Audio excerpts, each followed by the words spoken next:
这个水好喝吗？我放30%，像不要太甜。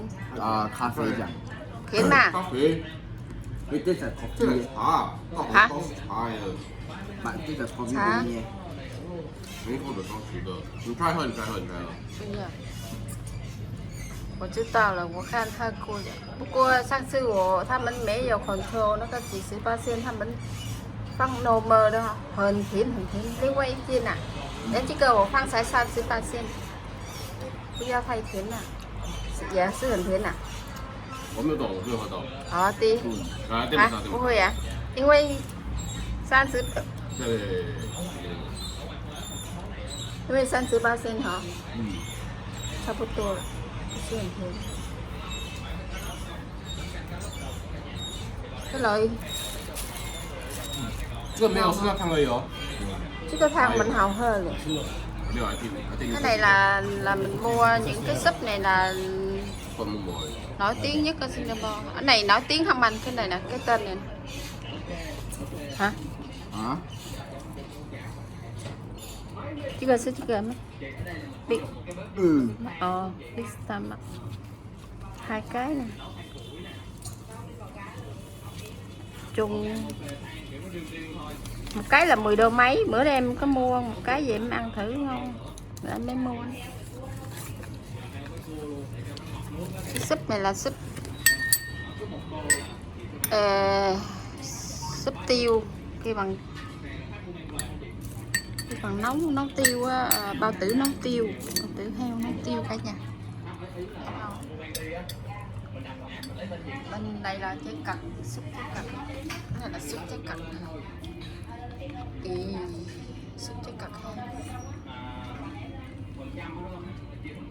好吃哈，不错哈。自己煮是蛮辛苦的，累。这个好，这个煮差不多，我们煮哈，差不多我们煮那个味道和那个汤。咦，好吃吗？这个有菜有。披萨。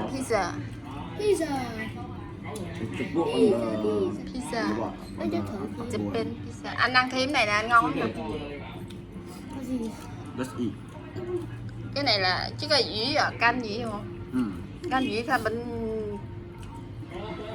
nhìn men qua出来. Ngon hay Quỳnh? Quỳnh này mặc đen thụ gì? Ăn.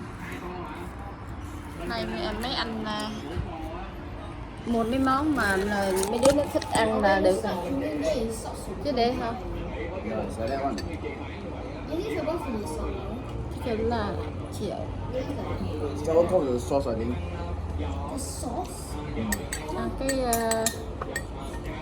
bao tử heo cái này ngon.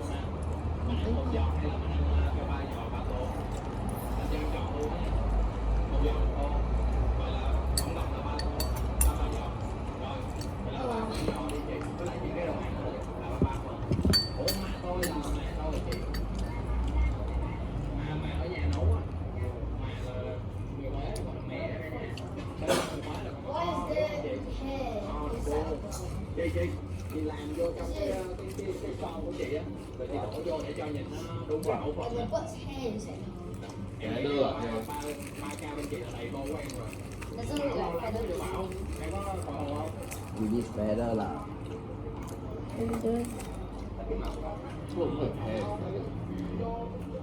I can control the feather.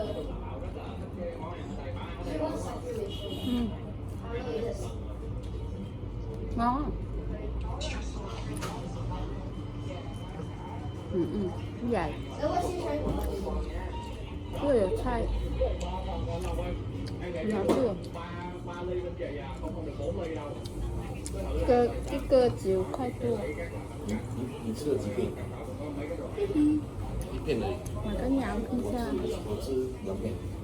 一片的狗，就里面那个里面那个什么 KB 一遍啊，是2片，那一次按哪一个？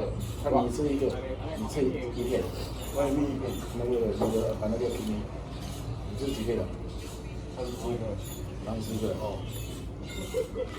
我一直练而已，You can't just like the fish thing.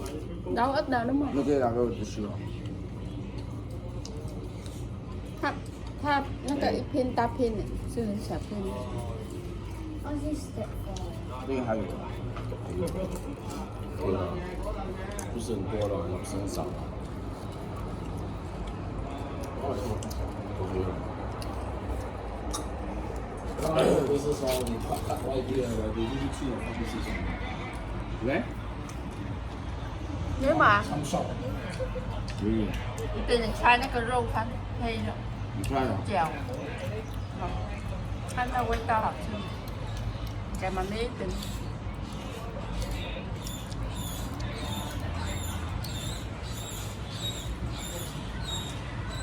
thơm không?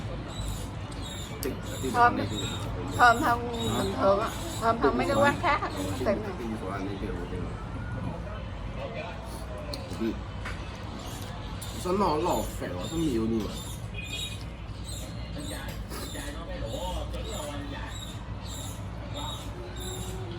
ngon thử rồi xoài ngon 对， 它味道怎么样？香味哈，香味像妈咪新年弄的哈，嗯，对，很不错。 Only my neck pain nhiều. Mẹ nấu rồi. Con sắp cặp da và con ngủ rồi hôm đúng không? Ngủ không đàng hoàng. Có mùa lắm vậy. Tao chỉ có mình này đâu. Ban đêm mình ngủ như thế nào mình đâu có biết. Tao ở mình này đâu. Ở mình này đâu. Ừ, không nào ngủ không đàng hoàng rồi đó. Ngoài ở ngoài nhìn trong nhà nhìn ra là toàn là cây cối cái nhà thấy không? Mát.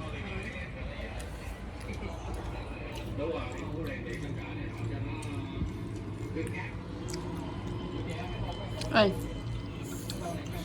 反正讲话你煮的还比这个 thật sự. 这 crazy 耶。 Có chỉ có cái quay men bùi mạnh bệnh ra quay men là học sư nào rồi. Cho tôi men của ta học sư. 这个还好， Hả? 还好而已啊，不是冷。 Tôi men là thang hả? Của ta học sư anh học. 哪里？ Hôm qua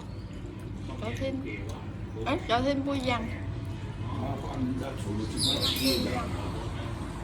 昨天 Cho thêm nhiều bài thang có bùi dằn là nó cái thang cái như là thang bùi 这 dằn. 俩不一样的。 Cơ pepper thang. Nó cái sư dao sải thang. Bùi dằn.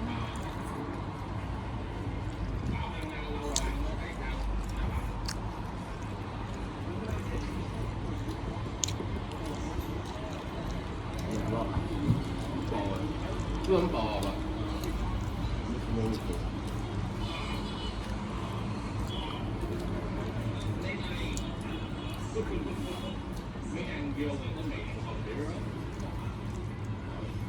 Nay chủ nhật. Chủ Ngon nhật quá. hôm nay 2 tây. No. Bữa nay chị nghỉ rồi đó hả?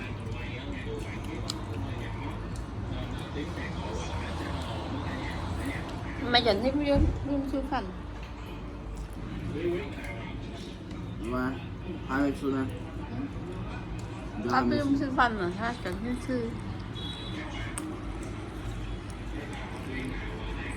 Nó có sư.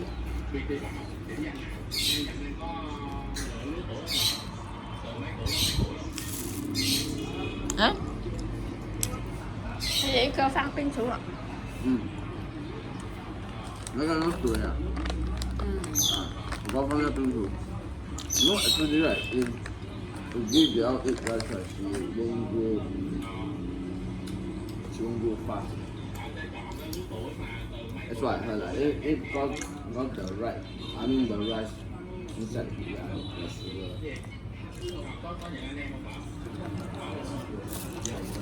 มอขนาดนั้นมึงเลย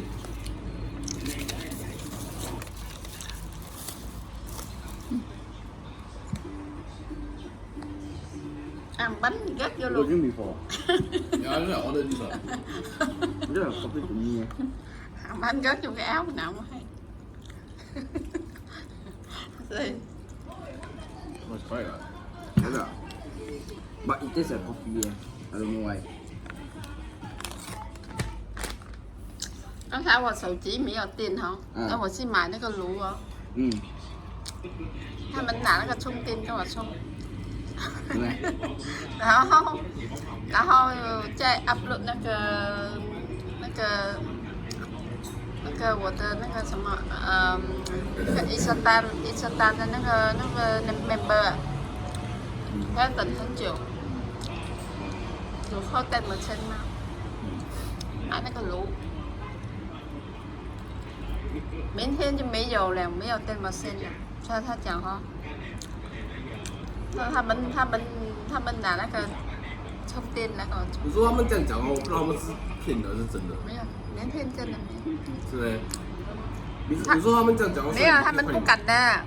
伊斯坦的人哈，他们不敢骗人的，你刚讲，因为他是大公司。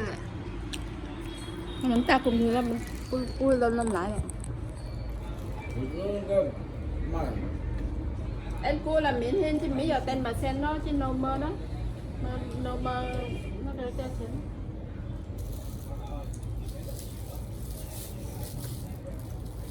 Nó Singapore là Isa tăng cho một tô tiền, bắt mình cũng cần thêm. Mình lái chuyến cơ lệ bay, mình lái sang lệ bay mãi chứ cơ lệ rồi, cái họ khăn nó很贵嘛, ít vài triệu số triệu. Theo cho xem lẽ phải tôi. Giá khô ấy, khô số số. Lẽ phải tua ta dù offer. Giá khô Hay là phải tua. 10% này. 10% hay dù phải. Dù ở siêu khoai đâu.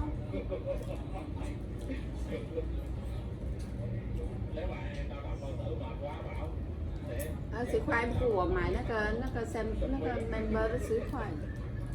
Hay là xem siêu khoai. Ngoài member 10块， Nhưng phải đi nhịn. 我一次来。